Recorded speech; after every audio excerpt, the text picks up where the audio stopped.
Salut tout le monde, bienvenue sur la chaîne de Synopsia. J'espère que vous allez bien. Aujourd'hui on se retrouve pour un zoom sur Ça fait longtemps. Je vous présente aujourd'hui un manga qui s'est terminé cette année avec son 6e tome et qui fait partie de mes meilleures lectures de 2021.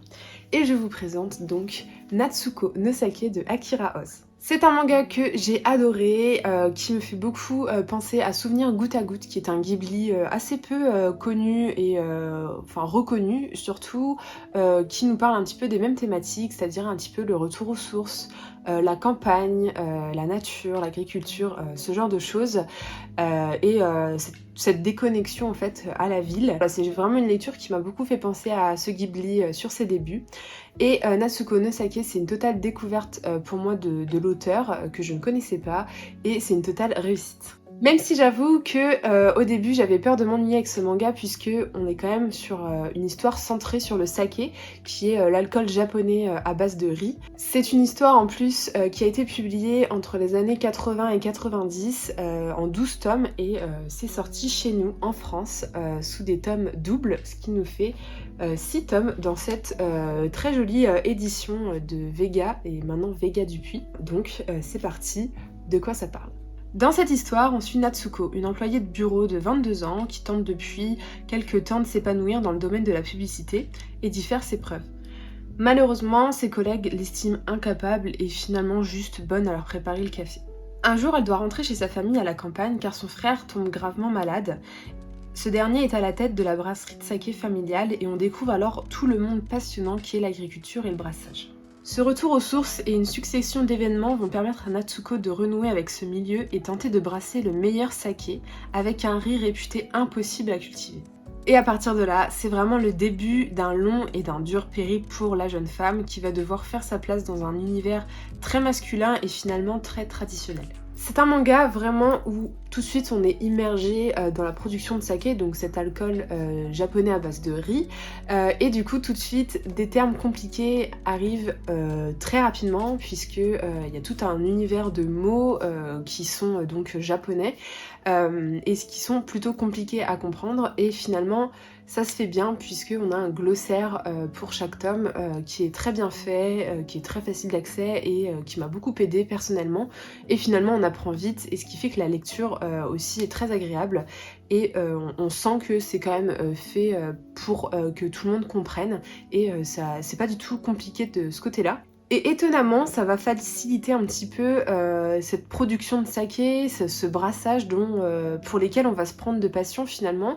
J'ai trouvé ça hyper intéressant et instructif. Toute la tradition qu'il y a autour du processus de production de cet alcool, aussi les liens entre chacun, les rôles de chacun, et puis toutes les difficultés qui vont être engendrées avec cette longue production en fait qui dure sur plusieurs mois. Et on sent vraiment une grande passion émaner de ce récit pour cet alcool, et du coup la lecture est vraiment hyper naturelle de ce côté-là.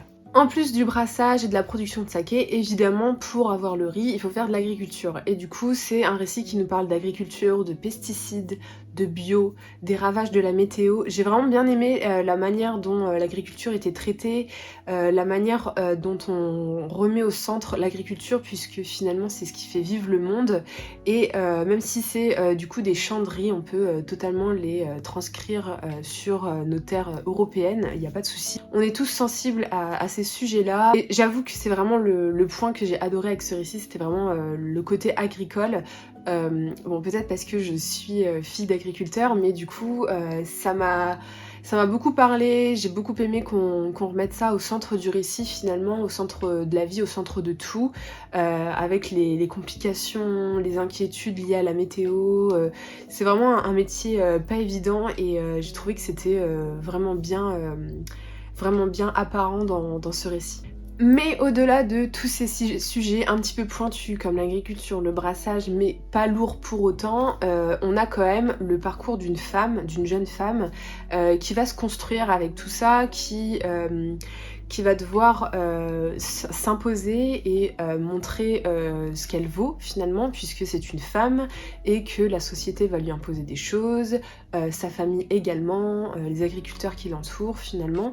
C'est vraiment un long combat pour Natsuko qui va s'effectuer pendant ces 6 tomes, un combat qui va être long, semé d'embûches, c'est un combat qu'elle va devoir mener quasiment seule, mais elle va devoir essayer de bien s'entourer et pour ça elle ne va pas hésiter à mettre en avant son caractère. C'est vraiment un personnage que j'admire beaucoup, que j'ai adoré suivre du début à la fin. Voilà, c'est un personnage qui vraiment m'a beaucoup touchée également.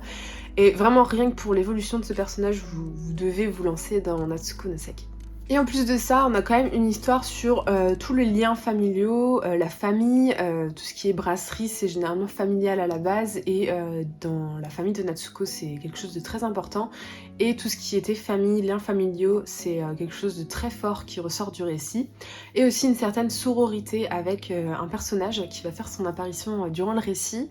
Ça va pas toujours être facile entre ces deux femmes, Natsuko et son amie, j'ai oublié son nom.